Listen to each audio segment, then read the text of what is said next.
So student, we start with historical background. आपण charter act 1833 बघितलं आहे. चार्टर ॲक्ट सिरीज आपण बघत आहोत. आज बघणार आहोत आपण चार्टर ॲक्ट 1853.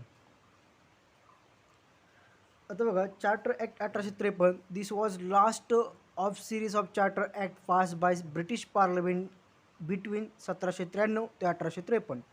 आता चार्टर ॲक्टची सिरीज चालू केली ती ब्रिटिश पार्लमेंटनं. त्यामधला हा लास्ट ॲक्ट होता 1853चा. तर त्या ॲक्टमध्ये काय दिलं आहे, it was significant constitutional landmark, एक महत्त्वाचा कॉन्स्टिट्युशनल लँडमार्क होता. तर ब्रिटिशांनी आपल्याला काही महत्त्वाच्या गोष्टी यामधून दिलेल्या आहेत. तर बघा, this feature of this act as follow.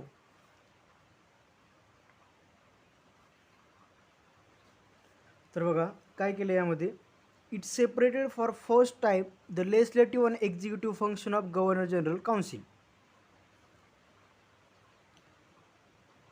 Legislative आणि एक्झिक्युटिव्ह असं सेपरेट करून टाकलं फंक्शन त्यांनी. जी सेपरेशन ऑफ पॉवर आहे, मॉन्टेस्क्यूनं सत्ता विभाजनाचा सिद्धांत मांडला होता स्पिरिट ऑफ लॉज या बुकमध्ये, तो इथं यूज करण्यात आला. तर एक गव्हर्नर जनरल्स काउन्सिल होती ना, त्याचं सेपरेशन कशात करण्यात आलं, लेजिस्लेटिव्ह आणि एक्झिक्युटिव्ह विंगमध्ये करण्यात आलं. सेपरेशन ऑफ विंग करण्यात आलं. आपल्या कॉन्स्टिट्यूशनमध्ये आता सध्या DPSP आर्टिकल 50 हेच सांगतं की separation of executive from judiciary, हे आर्टिकल 50 सांगतं. तर इथं ज्युडिशरीचं नाही, इथं लेजिस्लेटिव्ह आणि एक्झिक्युटिव्ह विंगचं सेपरेशन झालं होतं, लक्षात ठेवा. It provided for addition of 6 new members called legislative councillors to the council. तर 6 नवीन मेंबर ॲड करण्यात आले न्यू काउन्सिलर म्हणून. In other words, establish a separate governor generals legislative council which came to be known as Indian central legislative council. एक पार्लमेंटचा touch आपल्यास इथून सुरुवात झाली 1853पासून. पार्लमेंटची हॅबिट, आपण पार्लमेंटरी सिस्टीम का घेतली आहे ब्रिटनची, कारण आपल्याला सवय झाली होती. तर 1853 एक सुरुवात काय झाली, तर ॲक्टनं आपल्याला इंडियन किंवा सेंट्रल लेजिस्लेटिव्ह काउन्सिल, एक मिनी पार्लमेंट म्हटलं जातं याला, ती भेटण्यात आली. This legislative wing of council function as a mini parliament adopting the same procedure as a British parliament. ज्याप्रमाणे ब्रिटिश पार्लमेंटमध्ये प्रोसिजर होती त्याप्रमाणे इंडियन सेंट्रल लेजिस्लेटिव्ह काउन्सिलमध्ये, त्यालाच मिनी पार्लमेंट म्हणतात, तशी प्रोसिजर फॉलो करण्यात आली. Thus, legislation for the first time was treated as a special function of the government requiring special machinery and special process. लक्षात ठेवा, 1853च्या चार्टर ॲक्टनुसार कायदा बनवणे, लेजिस्लेशन एक स्पेशल फंक्शन आहे, महत्त्वाचं फंक्शन आहे, त्यासाठी स्पेशल मशिनरी लागेल, हे स्पष्ट करण्यात आले 1853च्या ॲक्टने. It introduced an open competition system of selection and recruitment of civil servant. The covenanted civil services was thus thrown open to Indians also. आता बघा काय करण्यात आले, तर आपण बघितले होते 1833मध्ये सिव्हिल सर्व्हिस ओपन करण्याची प्रयत्न केला होता 1833मध्ये, पण कोर्ट ऑफ डायरेक्टरने अपोज केला, त्यामुळे ते झालं नाही. नंतरच्या चार्टर ॲक्टमध्ये 1853मध्ये ते झालं आणि सिव्हिल सर्व्हिसेस ओपन करण्यात आली. आता सिव्हिल सर्व्हिसेसचे 2 भाग पडतात.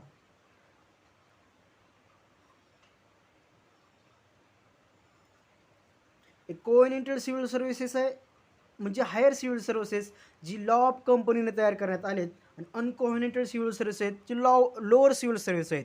तर आपल्यासाठी कोऑर्डिनेटेड सिव्हिल सर्व्हिसेस ओपन करण्यात आली, लक्षात ठेवा.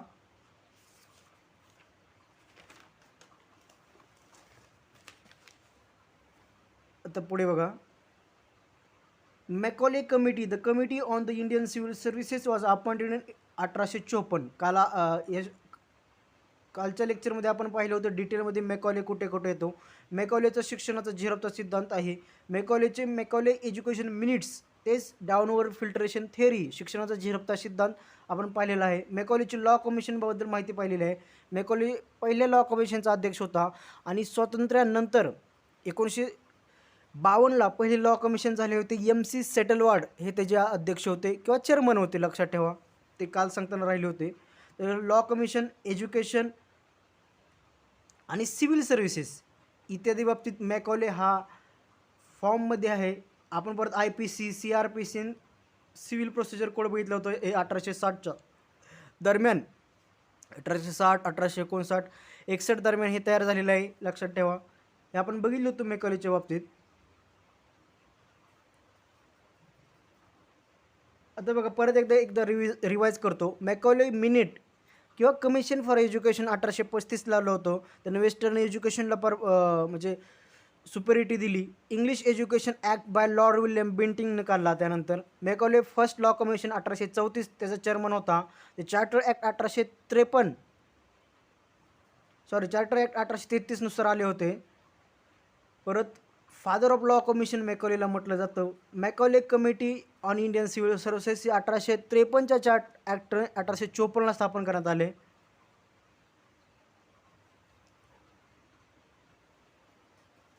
आता बघा काय करण्यात आले. सिव्हिल सर्व्हिस कमिटी करण्यात आली मॅकॉलेच्या नावाने 1854ला, लक्षात ठेवा. It extended the company's rule and allowed it to retain possession of British territories on trust for the British crown. बघा याने काय केली, कंपनीची टेरिटरी होती ती ब्रिटिश क्राऊननं कंपनीला रूल करण्याची तारीख वाढवून दिली ईस्ट इंडिया कंपनीला. But he did not specify any particular period. Unlike the previous charter, this was a clear indication that company's rule could be terminated at any time the parliament like. बघा जरी east India company rule करत असेल, एक private corporation rule करत असेल एक country देश, तरी तिच्यावर पार्लिमेंटचा ब्रिटिश पार्लिमेंटचा वर हस्त होता. ब्रिटिश पार्लिमेंट किंवा क्राऊन म्हणू शकता, कारण इंग्लंडमध्ये ब्रिटनमध्ये मोनार्की आहे. तिथं नॉमिनल सेरोमॉनिकल हेड हा मोनार्क असतो, किंग असतो, कारण ती मोनार्की सिस्टीम तिथेच आहे. आपल्याकडे रिपब्लिक सिस्टीम आहे. रिपब्लिक म्हणजे head of state is elected. तो डायरेक्टली असो इनडायरेक्टली असो पण इलेक्टेड असतो. हां बघा आता तर यामध्ये क्लिअर इंडिकेशन भेटलं होते की ईस्ट इंडिया कंपनीचा रोल कधीही टर्मिनेट करू शकत होते, कधीही एंड करू शकत होते. It introduce the first time local representation in the Indian central legislative council. तर लोकल रिप्रेझेंटेशन चालू केलं 1853पासून. Of the 6 new legislative member of governor general council, 4 member were appointed by the local provincial government of Madras, Bombay, Bengal, Agra. तर 6 पैकी 4 लोक हे मद्रास, बॉम्बे, बेंगाल आणि आग्रा इथून देण्यात आली. लक्षात ठेवा, पहिल्यांदाच लोकल रिप्रेझेंटेशन चालू केले 1853मध्ये. तर अशा प्रकारे आपण कंपनी रूल कंप्लीट केलेले आहेत. आता बघा कंपनी रूल कंप्लीट करण्याच्या अगोदर आपण एक गोष्ट बघूया की या दरम्यान 1853च्या दरम्यान जो गव्हर्नर जनरल होता त्याने फार घोळ केला होता, म्हणजे लॉर्ड डलहौसी. त्याच्या काही पॉलिसीमुळं त्याच्या पॉलिसीचे इमिजिएट कॉन्सिक्वेन्स हे 1857च्या उठावात झाले होते. तर 1853मध्ये बंगालसाठी स्वतंत्र राज्यपालाची लेफ्टनंट गव्हर्नरची तरतूद करण्यात आली. 1853 ॲक्टमध्ये बंगालसाठी एक लेफ्टनंट गव्हर्नर असेल, नायब राज्यपाल असेल अशी तरतूद करण्यात आली. आणि याच दरम्यान 1853च्या दरम्यान लॉर्ड डलहौसी होता. आता हे लॉर्ड डलहौसीबद्दल आपण थोडक्यात बघूया. जसं लॉर्ड बेंटिंगबद्दल 1833च्या दरम्यान बघितलं होतं. लॉर्ड डलहौसी हा भारताचा पहिला कोणताही चार्ज नसणारा गव्हर्नर जनरल मानला जातो. त्याला कोणताही स्पेसिफिक चार्ज नव्हता.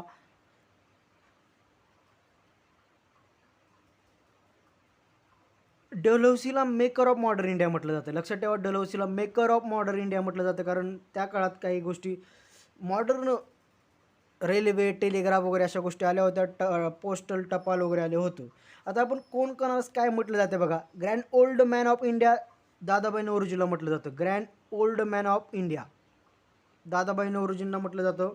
त्यांनी इंडियन नॅशनल काँग्रेसचे होते, मॉडरेट होते, ड्रेन ऑफ वेल्थ थिअरी मांडली त्यांनी. पॉवर्टी इस्टिमेट करण्यात आली त्यांनी. पॉवर्टीचे पहिल्यांदा 20 रुपये हे पर कॅपिटल इन्कम पहिल्यांदा त्यांनी काढलं. तसेच ते ब्रिटिश MP ही बनले होते. हाऊस ऑफ कॉमन्समध्ये पहिल्यांदा आशियातील पहिला व्यक्ती जो निवडून आला ते दादाभाई नौरोजी होते. राष्ट्रगोपतार वगैरे त्यांनी लिहिले होते. तसं फादर ऑफ इंडियन अनरेस्ट हा व्हॅलेंटाईन चिरोलने लोकमान्य टिळकांना फादर ऑफ इंडियन अनरेस्ट म्हटलं जाते. भारतीय असंतोषाचे जनक हे लोकमान्य टिळक आहेत असे व्हॅलेंटाईन चिरोल हा एक इम्पेरियलिस्टिक ब्रिटिश बंदा टिळकांना क्रिटिसाइज करत होता. प्रिन्स ऑफ वर्कर्स हे जी के गोखले यांना म्हटलं जातं आहे. पॉप ऑफ इंडियन ऑर्निथॉलॉजी हे एओ हुमला म्हटलं जातं. लक्षात ठेवा, ऑर्निथॉलॉजी म्हणजे पक्षी निरीक्षणाच्या बाबतीत आहे. तो एओ हुमला पॉप ऑफ इंडियन ऑर्निथॉलॉजी म्हटलं जातं. आता बघा, डलहौसीला फादर ऑफ इलेक्ट्रिक टेलिग्राफ म्हटलं जातं. Policy of annexation and doctrine of lapse वारसा हक्क नामंजूर हे त्याच्या गाजलेल्या पॉलिसी आहेत कोणाच्या, डलहौसीच्या. आता डलहौसीबद्दल बोलताना आपण बघा, हा त्याचा पिरियड होता 1853 दरम्यान, म्हणून आपण डलहौसी घेत आहेत. त्या डलहौसीचं नाव हे जेम्स अँड्रेव रॅमसे होतं. लक्षात ठेवा, जेम्स अँड्रेव रॅमसे हे डलहौसीचं नाव होतं. डलहौसीचं नाव होतं. 1848 ते 56 हा पिरियड होता. म्हणजे उठाव 1857च्या उठावाच्या अगोदर सगळे घाण डलहौसीने केली, सगळी कॅनिंगला निभवायची आली. त्यामुळे कॅनिंगला परत व्हायसराय बी कॅनिंगलाच करण्यात आलं, पहिला व्हायसराय, की एवढ्या टिपिकल सर्कमस्टन्सेसमध्ये कॅनिंग राहिला म्हणून.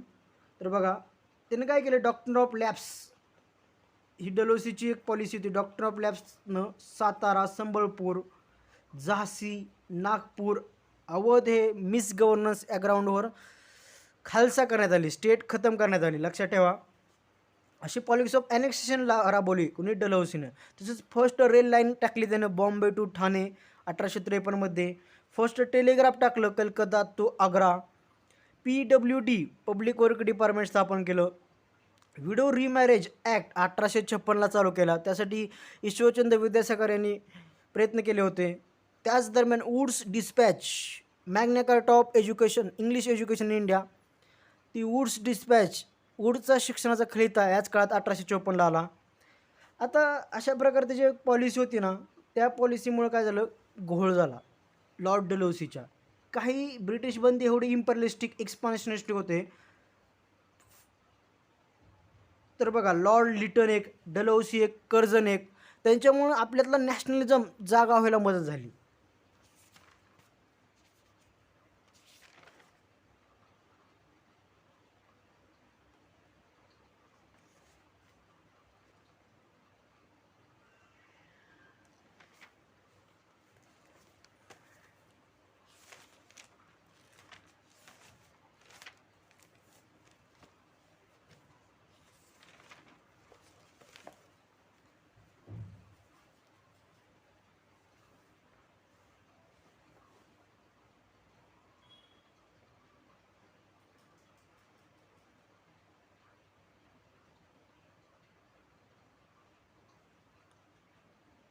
हां, तर चला बघूया आपण आता.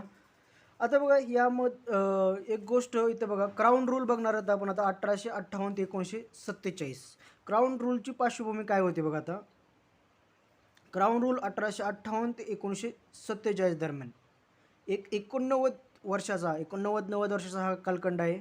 पण क्राऊन रूलची पार्श्वभूमी होती 1857चा उठाव. आणि ते उठाव का झाला ते थोडक्यात 1-2 मिनटात आपण माहिती घेऊया. ईस्ट इंडिया कंपनी रूल होता अगोदर 1773 ते 1857 ह्या दरम्यानमध्ये. ईस्ट इंडिया कंपनी ही प्रायव्हेट कंपनी होती. तिच्या काही social, economical, political, cultural, religious policy यांचा इम्पॅक्ट असा झाला की 1857चा उठाव झाला. आणि या उठावानंतर ईस्ट इंडिया कंपनीला आपलं गबाळ बदलून ब्रिटिश क्राऊनला डायरेक्टली रूल करावा लागला. अगोदर ईस्ट इंडिया कंपनी ब्रिटिश क्राऊनच्या, ब्रिटिश पार्लमेंटच्याच अंडर काम करत होती. पण त्यांचं घाशा गोंधळावा लागला कधी, 1857च्या उठावानंतर, कुणाचा, कंपनीचा. आणि क्राऊन डायरेक्ट रूल करण्यात आली. काय झालं होतं तर 1857चा उठाव झाला. उठावाची कारणं हे सोशल आहेत, इकॉनॉमिक आहे, पॉलिटिकल आहे, रिलिजियस आहे. सगळ्यात महत्त्वाचं कारण होतं म्हणजे रिलिजियस इंटरफरन्स. थोडक्यात बघणार आहोत आपण. नंतर इकॉनॉमिकल, टॅक्सेशन, रेव्हेन्यू पॉलिसी, ब्रिटिशांची एक्सप्लॉयटेटिव्ह, अन्यायकारी पॉलिसी, त्याच्याविरुद्ध जनसंक्षोभ, लोकांचा उद्रेक झाला होता. इम्पेरियलिस्टिक डिझाईन होती. बिझनेस टू बिझनेस प्लॅनर होते, ते आपण बघितलं होतं अगोदरच्या लेक्चरमध्ये. आणि रिलिजियस म्हणजे काढतो सुद्धा बुलेटला लावलेली पिक्सची लावलेली चरबी, त्यामुळे रिलिजियस भावनाचा उद्रेक झाला. कारण आपल्याला माहिती आहे, religion is opium of masses हे कार्ल मार्क्सनं म्हटलेलं आहे, की रिलिजन्स हा गांजासारखे मंद धुंदीत जाणारी एक वस्तू आहे, रिलिजियस ओपियम ऑफ मासेस. लोकांना जर तुम्हाला वेडं करायचं असेल तर रिलिजियस फॅनेटिझलिझम एक लई इझी गोष्ट आहे. धर्मात वाद, त्यामुळे एक रिलिजियस टेररिझम बी त्यामुळे वाढत आहे, लक्षात ठेवा.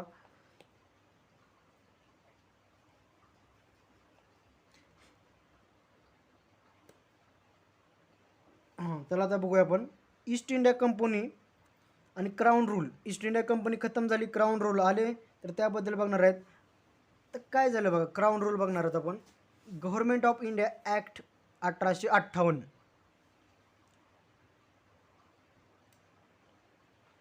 This significant as what enacted in the wake of revolt of 1857, also known as First War of Independence or Sepoy Mutiny. आता 1857चा उठाव झाला होता.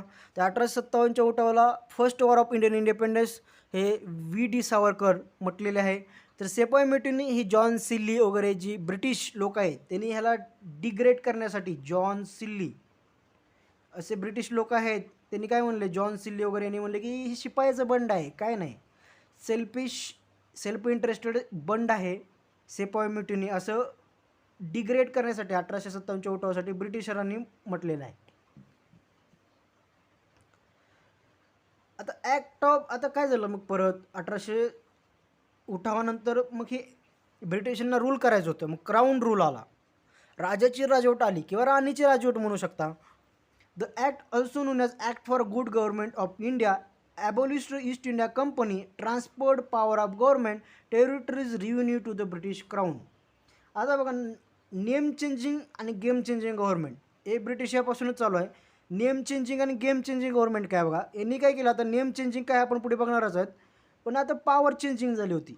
एका पार्टीकडून दुसऱ्या पार्टीकडे सत्ता आली होती. East India company to British क्राऊनच्या हातात ही सत्ता गेली होती. मग आता नवीन नवीन प्रॉमिसेस द्यावे लागते. सूर्यचंद्र आणून देईल, हे करेल ते करेल.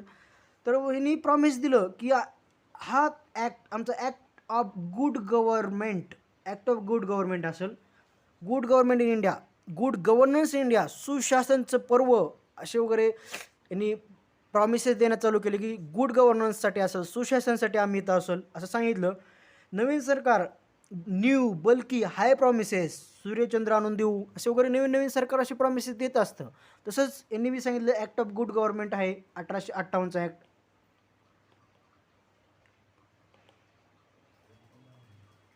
तर आता बघा पुढे काय झालं मग, the features of the act. It provided India henceforth was to be governed and in the name of her majesty. It changed the designation of Governor General of India to the Viceroy of India.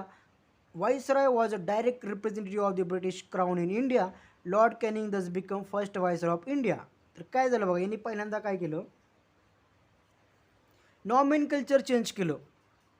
Name changing government, not a game changing government. हे British होतं, लक्षात ठेवा, मी ब्रिटिशांच्या संदर्भात बोलत आहे, त्याचा कुठलाही रिलेव्हन्स नाही, तो प्युअरली कोइन्सिडन्स असेल किंवा लवली कोइन्सिडन्स असेल. नेम चेंजिंग गव्हर्नमेंट काय, यांनी नाम बदल चालू केले, प्रोसेस ऑफ नॉमेनकल्चर चालू केलं. काय केलं त्यांनी पहिल्यांदा, काय केलं बघा, की राणी राजकारभार करल किंवा राजाची राजवट चालू होईल, हर मॅजेस्टी चालू होईल. गव्हर्नर जनरलच्या जागी त्यांनी वाईस म्हणजे राजाचा आवाज, लक्षात ठेवा. यानुसार राजाचा आवाज म्हणजे काय, राय म्हणजे राजाचा आवाज, म्हणजे तो direct representative of British crown. राय राजाचा आवाज आहे, direct representative of British crown आहे. लॉर्ड कॅनिंग जो ज्याने 1857चा उठाव पाहिला त्यालाच परत पहिला राय करण्यात आला. तर असे नॉमेनकल्चर करण्यात आले, governor general of India to राय करण्यात आले, लक्षात ठेवा. आणि ईस्ट इंडिया कंपनीला नारळ देण्यात आला, ईस्ट इंडिया कंपनी डिबार करण्यात आली. याच दरम्यान आता आपण नेम चेंजिंग आणि गेम चेंजिंग थोडक्यात बघूया. अगोदर ही कसे नेम चेंजिंग झालेले आहेत, जसं 1773, 1833, 1858. इथं काय झालं, पहिला रॉबर्ट क्लाइव्ह हा बंगालचा पहिला governor of Bengal presidency Robert Clive होता. शब्द बघा, governor of Bengal presidency Robert Clive. तर 1773ला गव्हर्नर ऑफ बेंगाल होता, तो गव्हर्नर जनरल ऑफ बेंगाल करण्यात आला, गव्हर्नर जनरल ऑफ बेंगाल करण्यात आला. तसा first governor general of Bengal Warren Hasting होता. त्यानंतर परत नॉमेनकल्चर चेंज करण्यात आलं. काय केलं, governor general of Bengal become governor general of India हे 1833च्या चार्टर ॲक्टनं झालं. आणि पहिला तसा governor general of India Bentinck होता, बेंटिंग. त्यानंतर 1858ला परत नॉमेनकल्चर चेंज झालं. गव्हर्नर जनरल ऑफ इंडिया त्याचं नॉमेनकल्चर करण्यात आलं व्हाईसरॉय ऑफ इंडिया. आणि पहिला व्हाईसरॉय होता लॉर्ड कॅनिंग. लॉर्ड कॅनिंग हे लक्षात ठेवा, हे महत्त्वाचं आहे. आता इथं झालं म्हणून मी सांगतो,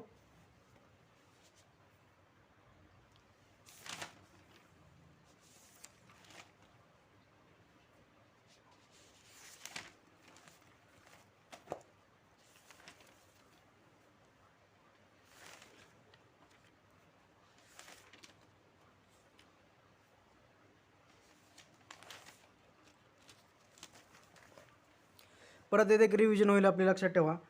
1757 ते 60 दरम्यान first governor of Bengal presidency Robert Clive. 1773 first governor general of Bengal Warren Hastings. 1829 first governor general of India Lord Bentinck. 1856 last governor general of India आणि first viceroy of India Lord Canning. लक्षात ठेवा, 1856-57 दरम्यान किंवा 58 दरम्यान last governor general of India Lord Canning, first viceroy of India Lord Canning. 1858 1947 last viceroy of India Lord Mountbatten, first viceroy of independent India Lord Mountbatten किंवा first. आता बघा इथं काय होतं आहे, इंडिपेंडंट इंडिया की टर्म आहे. First governor general of independent India Lord Mountbatten. लक्षात ठेवा, स्वातंत्र्यानंतरही आपण गव्हर्नर जनरल माउंटबॅटनलाच करण्यात आले. पाकिस्तानने जिन्नाला करण्यात आले गव्हर्नर जनरल, पण आपण माउंटबॅटनलाच काही वर्षासाठी 2-3 वर्षासाठी केलं होतं. लक्षात ठेवा. तर लास्ट आणि first British governor general of independent India Lord Mountbatten. First आणि last Indian governor general of India C Rajagopalachari. लक्षात ठेवा, first and last Indian governor general of India C Rajagopalachari. एकमेव हे इंडियन होते जे गव्हर्नर जनरल म्हणले सी राजगोपालाचारी.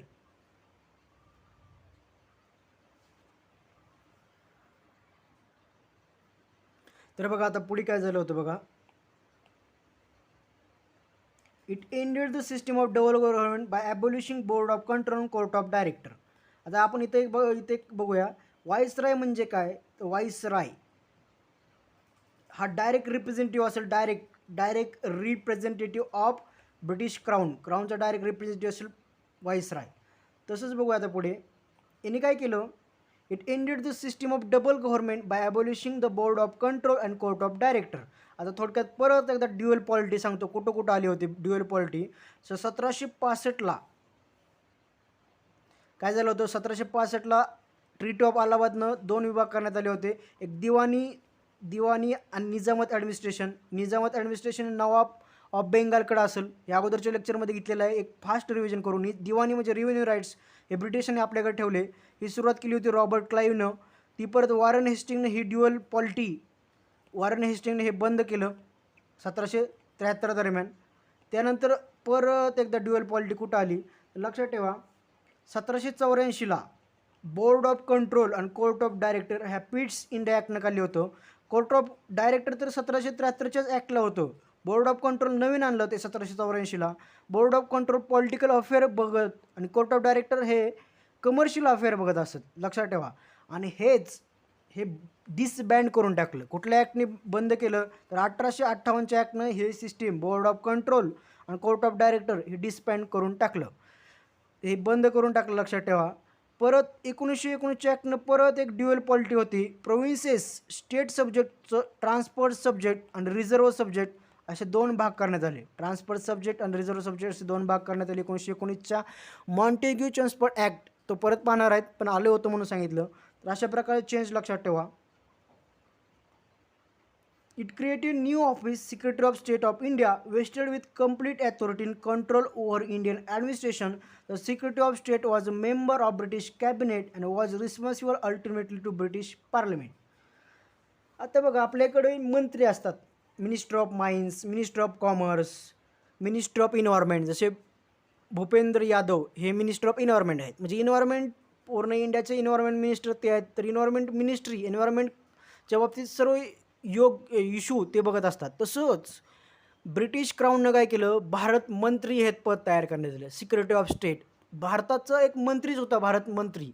मग तो काय होता भारत मंत्री, तर लक्षात ठेवा, जसं व्हाईसरॉय हा direct representative of British crown होता, तसं भारत मंत्री सिक्रेटरी ऑफ स्टेट हा मेंबर ऑफ ब्रिटिश कॅबिनेट होता, कॅबिनेटचा मेंबर होता आणि तो ब्रिटिश पार्लिमेंटला रिस्पॉन्सिबल होता, ब्रिटिश पार्लिमेंटला रिस्पॉन्सिबल होता. लक्षात ठेवा, मेंबर ऑफ ब्रिटिश कॅबिनेट आणि ब्रिटिश पार्लिमेंटचा मेंबर असेल आणि पार्लिमेंटच रिस्पॉन्सिबल असेल, असा हा सिक्रेटरी ऑफ स्टेट होता. आता बघा पुढे काय झालं, establish 15 member council of India to assist secretary of state for India. The council was a advisory body. The secretary of state was made chairman of the council. तर काय करण्यात आलं, 15 मेंबरची इंडिया काउन्सिल तयार करण्यात आली सिक्रेटरीला असिस्ट करण्यासाठी, आणि त्या काउन्सिलचा अध्यक्ष सिक्रेटरी ऑफ स्टेट असेल. It constitute secretary of state in council as a body corporate capable of suing being sue in India and England. तर त्यावर कॉर्पोरेट बॉडी म्हणून ती ही करण्यात आली, त्यावर लिगल ॲक्शनसुद्धा घेता येतो, ते असं करण्यात आलं.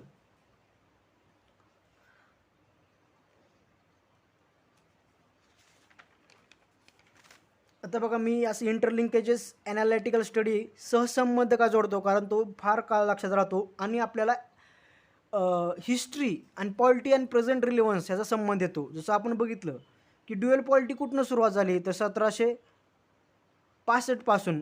असं दुहेरी राज्यव्यवस्था कशी सुरुवात झाली, परत 1858ला काय झालं, ही असं आपल्याला हिस्ट्री चेंज करते. ॲनालिटिकल स्टडी आणि ॲनालॉगस स्टडीचा याचाच फायदा आहे की आपल्याला हिस्ट्रीमध्ये काय होतं, प्रेझेंटमध्ये काय आणि फ्युचरमध्ये काय, असं लिंकेजेस, इंटरलिंकेजेस जास्त काळ लक्षात राहतात आणि त्याचा फायदा होतो.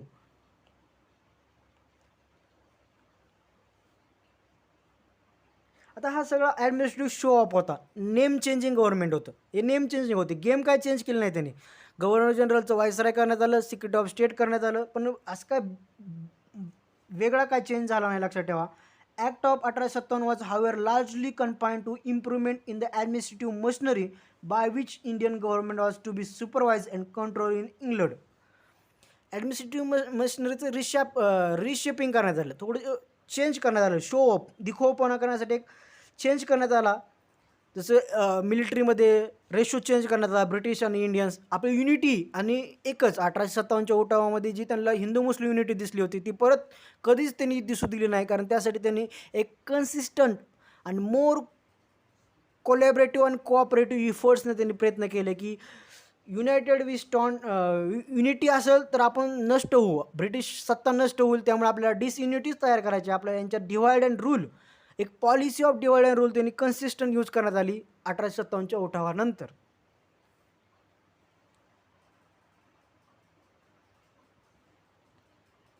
It did not alter in substantial way the system of government that prevail in India. याने का असं सबस्टॅन्शियल चेंज काय काय करण्यात आला नाही. लक्षात ठेवा, या 1858च्या ॲक्ट ऑफ गुड गव्हर्नमेंटने भारताच्या सुशासनासाठीचा कायदा, असं त्याचं नाव, फार सुंदर असे नाव देण्यात आले होते. लक्षात ठेवा.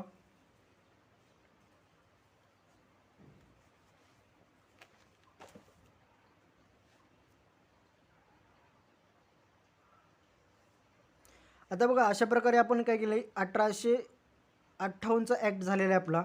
आता आपण थोडक्यात एक ब्रिटिश पॉलिसीज थोडक्यात बघूया, कारण 1857च्या उठावासाठी काय पॉलिसीज ऑफ ब्रिटिश गव्हर्नमेंट या होता. जसं policy of divide and rule ही त्यांची कन्सिस्टंट पॉलिसी यूज करण्यात आली. जी 1857ला उठावात जी हिंदू मुस्लिम युनिटी दिसली, ती परत आपल्याला कधी दिसली नाही, कारण परत इंडियन नॅशनल काँग्रेस 1885ला स्थापन करण्यात आलं.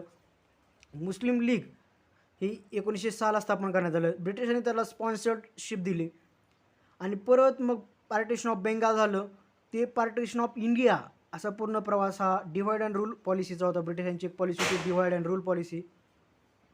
तशीच त्यांची एक कॅरेट अँड स्टिक पॉलिसी होती. Carrot and stick policy. Carrot काय, तर 1919चा कायदा मॉन्टेग्यू चेम्सफोर्ड रिफॉर्म, आणि स्टिक काय आहे तर रोलट ॲक्ट ही अशी कॅरेट अँड स्टिक पॉलिसी. तशीच त्यांची एक गाजलेली पॉलिसी म्हणजे policy of annexation and doctrine of lapse. State खालसा करायचं धोरण होतं त्यांचं. Policy of annexation and doctrine of lapse, वारसा ना मंजूर हक्क, ही याच्या बाबतीत डलहौसी हा फार प्रख्यात होता यासाठी. आता बघा काही पॉलिसी आहेत महत्त्वाचे ते आपण बघूया. जशी पॉलिसी ऑफ पॅरामाउंट सी, सार्वभौमत्वाची पॉलिसी होती, हॅस्टिंगची होती 1813 ते 23 दरम्यान. त्यांची सोशल पॉलिसी काही वेळेस पॉझिटिव्ह लिबरल होती, जसं सतीबंदी 1829ला बेंटिंगनं केली होती. चाइल्ड मॅरेजसाठी त्यांनी विरोध केला होता. Liberty, equality, fraternity, human rights असे आयडियल्स आपल्याला त्यांच्याकडून भेटले. पण ती 1857च्या उठावात काय झालं, रिलिजियस इंटरफरन्स ह्या ग्राउंडवर बॅकफुटला गेली. त्यामुळे त्यांनी परत रिलिजियस इंटरफेअर किंवा रिलिजन्स रिफॉर्म करणे टाळले. त्यामुळे सोशल पॉलिसी एक इंडेड झाली होती, व्हर्च्युअली इंडेड झाली होती. परत रिपनने लेबर रिफॉर्म्स केले होते, फॅक्टरी कमिशन केली होती. इल्बर्ट बिल एक पॉझिटिव्ह आणलं होतं की इंडियन जज ब्रिटिश लोकांना जज करू शकेल, पण तसं काय होऊ शकलं नाही. कोर्ट ऑफ त्यावेळेसही काही ब्रिटिशांच्या लोकांनी विरोध केला होता. पॉलिसी ऑफ रिंग फेन्स ही वॉरेन हेस्टिंगची होती. सगळ्यात गाजलेली पॉलिसी ऑफ सबसिडरी अलायन्स 1798 ते 1805 वेलेस्लीची होती. Policy of masterly inactivity John Lawrence 1864 ते 69ची होती. आता बघा policy of subordinate isolation, theory of paramountcy ही प्रिन्सली स्टेटच्या बाबतीत होती. आणि काही पॉलिसी ऑफ लिबरलिझम जसे रिपननं सांगितलं आपण, factories, Ilbert bill, vernacular press act हा बंद केला रिपननं. लिटननं चालू केला होता, तो इम्परलिस्टिक एक्सपान्शनिस्टिक साम्राज्यवादी होता. आणि आता मग आपण जे बघणार आहोत आता पुढचे ॲक्ट ते 1857 नंतरचे एक policy of cooperation of Indians in administration. मग आपले काही लोक हे ॲडमिनिस्ट्रेशनमध्ये असेल, काही लोकांना काउन्सिलियर म्हणून पब्लिक रिप्रेझेंटेटिव्हमधून त्यांना नॉमिनेट करण्यात आलं. अशी पॉलिसी चालू झाली. ती पॉलिसी ऑफ कॉपरेशन 1861, 1892 आणि 1909 ती पुढे चालूच राहिली. तर ते आपण बघणार आहोत पुढील लेक्चरमध्ये आपण पाहणार आहोत इंडियन काउन्सिल ॲक्ट ऑफ 1861. तो थँक्स फॉर कॉपरेशन.